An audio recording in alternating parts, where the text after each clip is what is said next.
بھارت کے خلاف پاکستانی بلے باز منیبہ علی کا آؤٹ درست تھا یا نہیں؟ نئی بحث چھڑ گئی۔ تھرڈ امپائر نے پہلے ناٹ آؤٹ پھر آؤٹ قرار دیا۔ منیبہ علی پہلے کریز میں تھیں، لیکن جس وقت بال سٹیمپس پر لگی تو بیٹ ہوا میں تھا۔ قانون کے مطابق بیٹر ایک بار کریز میں آ جائے تو بیٹ ہوا میں ہونے پر رن آؤٹ نہیں ہوتا۔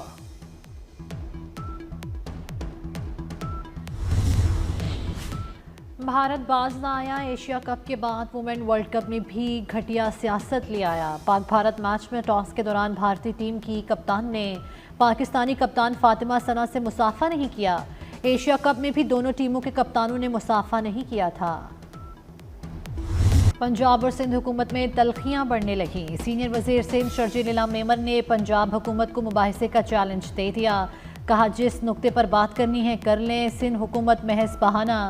پنجاب حکومت کا اصل نشانہ وفاقی حکومت ہے۔ سندھ یہ سازش کامیاب نہیں ہونے دے گا۔ جنوبی پنجاب میں لوگ رو رہے ہیں، BISP کے ذریعے فوری مدد کی جائے۔ اپنے مشورے اپنی جیب میں رکھیں۔ وزیر اطلاعات پنجاب عظمہ بخاری کا شرجیل میمن کو جواب۔ بولی کراچی کے کچرے کی بات کریں تو لسانیت لے آتے ہیں۔ جنوبی پنجاب آج بھی اندرون سندھ کے کسی بھی علاقے سے زیادہ بہتر اور ترقی یافتہ ہے۔ پنجاب میں سیلاب متاثرین کو چیک ملنا شروع ہو گئے۔ آپ آج بھی 2022 کا سیلاب بیچ رہے ہیں۔ پنجاب کی ترقی سے جلنا بند کریں۔ فٹنال ہندوستان کے لیے بلوچستان کی سرزمین تنگ۔ کورک میں قبائلوں سے جھڑپ میں 4 دہشت گرد ہلاک، 2 زخمی ہو گئے۔ مقابی قبیلے کا 1 فرد شہید اور 2 زخمی ہوئے۔ دہشت گردوں نے کورکی میں مقامی خواتین کو مسلسل ہراساں کیا، علاقہ چھوڑنے سے بے انکار۔ دہشت گردوں کے مذموم عزائم کے پیش نظر مقامی قبائل نے اپنے دفاع کا فیصلہ کیا۔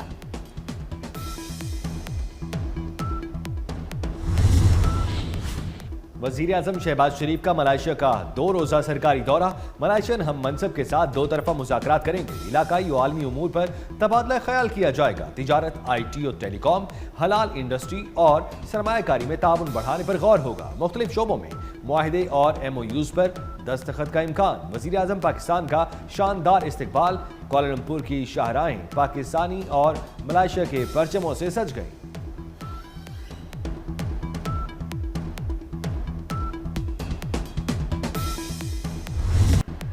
غزہ منصوبے پر عمل درآمد کے لیے حماس اور اسرائیل میں 2 روزہ مذاکرات کا آج سے آغاز۔ مصر، ترکی، اسرائیل، امریکہ اور حماس کے وفود شریک ہوں گے۔ بات چیت کا نیا دور مصر میں ہوگا۔ یرغمالیوں کی رہائی اور غزہ سے اسرائیلی انخلا بات چیت میں سر فہرست ہوگا۔ امریکی صدر کا منصوبے پر جلد عمل درآمد کے لیے دباؤ۔ کہا اسرائیل انخلا کی ابتدائی ٹائم لائن کے لیے تیار ہے۔ حماس کی منظوری ملتے ہی جنگ بندی مؤثر ہو جائے گی۔ پاکستان سمیت 8 مسلم ممالک کا امریکی صدر کے غزہ جنگ بندی منصوبے پر حماس کے مثبت رد عمل کا خیر مقدم۔ پاکستان، اردن، UAE، انڈونیشیا، ترکیہ، سعودی عرب، قطر، مصر کے وزرائے خارجہ کا مشترکہ بیان جاری۔ اسرائیلی افواج کے مکمل انخلا اور غزہ کے تعمیر نو پر زور۔ مسلم ملکوں کا 2 ریاستی حل کی بنیاد پر پائیدار امن کے عزم کا اعادہ۔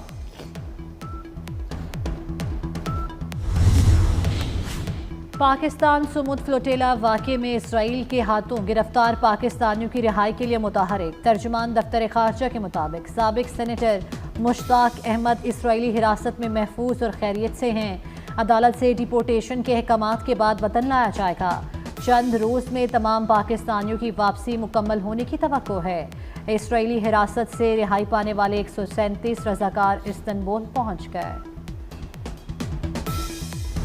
حکومت حماس کو تسلیم کرے، پاکستان میں حماس کا دفتر کھولا جائے۔ حماس اقوام متحدہ کے چارٹر کے مطابق کام کر رہی ہے۔ امت مسلمہ ڈٹ کر فلسطینیوں کا ساتھ دے۔ حافظ نعیم الرحمان کا کراچی میں غزہ یکجہتی مارچ سے خطاب۔ کہا دنیا کو نئی اقوام متحدہ کی ضرورت ہے۔ موجودہ اقوام متحدہ اپنے مقصد میں ناکام ہو گئی۔ دنیا کو نئی اقوام متحدہ کی ضرورت ہے۔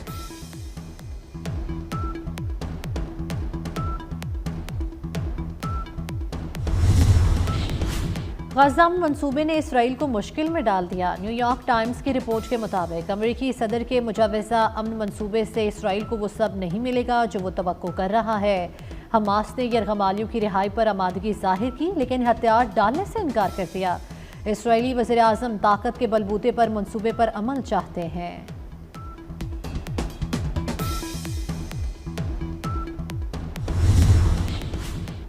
اسلام آباد میں دوسرا بڑا کنونشن ہال تعمیر کیا جائے گا۔ وزیر داخلہ محسن نقوی کی زیر صدارت CDA ہیڈ کوارٹرز میں اجلاس۔ وزیر داخلہ کی منصوبے کے ڈیزائن کے لیے بہترین آرکیٹیکٹس کی خدمات حاصل کرنے کی ہدایت۔ کہا نئے کنونشن ہال کو بین الاقوامی معیار اور جدید دور کے تقاضوں کے مطابق تیار کیا جائے۔ اسلام آباد ایکسپریس وے کو کمرشلائزیشن کا پلان بھی طلب۔ محسن نقوی کا 6 تھانوں کے کام 45 دن میں مکمل کرنے کا ٹاسک۔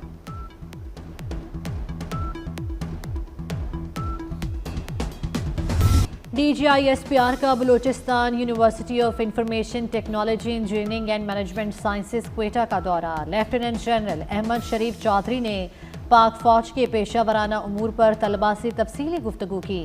اساتذہ اور طلباء نے سیشن کو خوشائند قرار دیا۔ مزید سیشنز کی خواہش کا اظہار۔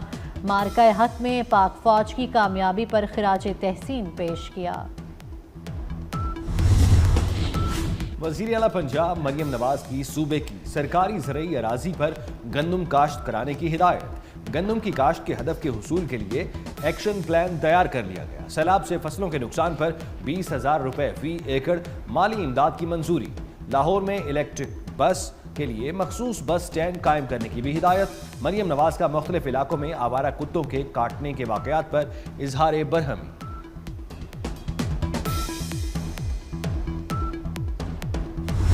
سیلاب کی تباہ کاریوں کے اثرات۔ سیلاب سے چاول کی ہزاروں ایکڑ پر تیار فصل تباہ۔ قلت کا خدشہ۔ پنجاب میں چاول مسلسل مہنگا ہونے لگا۔ ذخیرہ اندوز بھی سرگرم ہونے سے چاول کی قیمتوں میں مسلسل اضافہ دیکھنے میں آ رہا ہے۔ لاہور میں اچھی کوالٹی کے چاول کی قیمت 440 روپے فی کلو تک پہنچ گئی۔ خریدار پریشان۔ لاہور سمیت پنجاب کے مختلف علاقوں میں تیز ہواؤں کے ساتھ موسلادھار بارش۔ فیڈر سٹرپ ہونے سے کئی علاقوں میں بجلی کی فراہمی معطل رہی۔ پنجاب اور KP میں مزید طوفانی بارشوں کی پیش گوئی۔ آزاد کشمیر اور گلگت بلتستان کے ندی نالوں میں طغیانی کا خدشہ۔ وادی کالام میں موسم سرما کی پہلی برف باری۔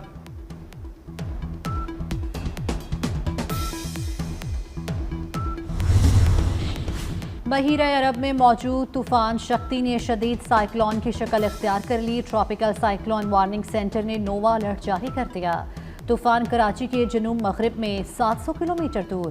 کل سے طوفان کی شدت میں کمی آنے کا امکان۔ بدین، ٹھٹا، سجاول ہب، لسبیلا، وران اور کیچ میں آج بارش کا امکان۔ کراچی اور بلوچستان کے کئی علاقوں میں بارش کی پیش گوئی۔ ماہی گیروں کو گہرے سمندر میں نہ جانے کی ہدایت۔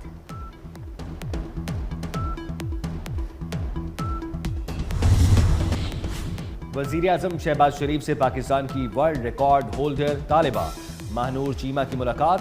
گزشتہ ہفتے وزیر اعظم کے دورے لندن کے دوران ملاقات ہوئی۔ ماہنور چیمہ نے A لیول کے امتحانات میں 24 مضامین میں انفرادی طور پر امتیازی گریڈ کے ساتھ کامیابی حاصل کی۔ وزیر اعظم نے شاندار کارکردگی دکھانے پر دلی مبارکباد دی۔ استاد وہ چراغ ہے جو خود جل کر دوسروں کے لیے روشنی پھیلاتا ہے۔ پاکستان سمیت دنیا بھر میں آج اساتذہ کا دن منایا جا رہا ہے۔ صدر مملکت آصف علی زرداری اور وزیر اعظم شہباز شریف نے اپنے پیغام میں کہا، تدریس محض پیشہ نہیں، ایک مقدس ذمہ داری ہے۔ وزیر داخلہ محسن نقوی نے اساتذہ کو ان کی گراں قدر خدمات پر خراج تحسین پیش کیا۔ بنگلہ دیش کے انٹرنیشنل کرائمز ٹریبیونل میں عوامی لیگ کے خلاف بطور سیاسی جماعت تحقیقات کی تیاریاں۔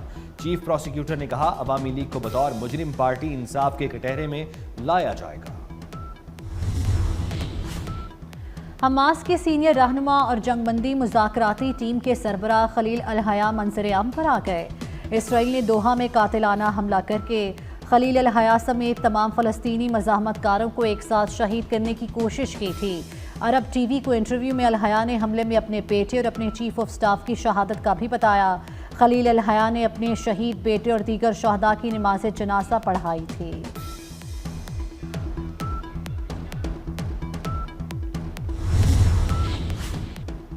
اسرائیل نے ٹرمپ کے مجوزہ امن منصوبے کی دھجیاں اڑا دی۔ غزہ پر بمباری اور فلسطینیوں کی نسل کشی جاری۔ صہیونی فورسز کے تازہ حملوں میں مزید 107 فلسطینی شہید ہو گئے۔ تفاق کے علاقے میں ایک گھر پر اسرائیلی حملے میں 4 افراد شہید، متعدد زخمی ہوئے۔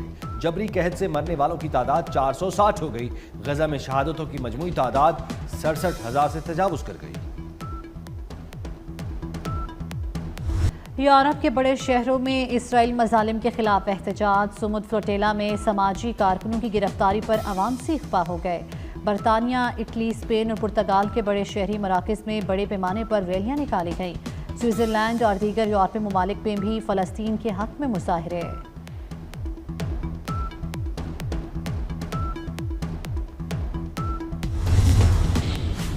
سعودی عرب میں بین الاقوامی کتب میلے کا آغاز، 25 ملکوں کے 200 سے زائد پبلیشرز کے سٹالز لگ گئے۔ مذہب، سائنس، ادب، تاریخ، جغرافیہ سمیت دیگر موضوعات پر کتب سٹالز کا حصہ۔ کتاب میلے میں خطاطی کے بھی مقابلے۔ مینچسٹر میں سمسلالی پرچم سربلند، نوجوان پاکستانی باکسر محمد علی نے بھارتی حریف اندر وسیع کو پچاڑ کر WBC کا ویلٹر ویٹ ٹائٹل جیت لیا۔ اینک والا جن ڈرامے کے سامری جادوگر اداکار غیور اختر کا یوم پیدائش۔ غیور اختر 5 اکتوبر 1945 کو لاہور میں پیدا ہوئے۔ اپنے کریئر میں غیور اختر نے کچھ فلموں میں بھی اداکاری کے جوہر دکھائے۔ اور پراسرار طور پر لاپتہ ہونے والے لڑکے کو تلاش کرنے کی کہانی ہالی ووڈ فلم پمپکن ہاتھ کی جھلکیاں جاری کر دی گئی۔ فلم رواں برس 17 اکتوبر کو ریلیز کی جائے گی۔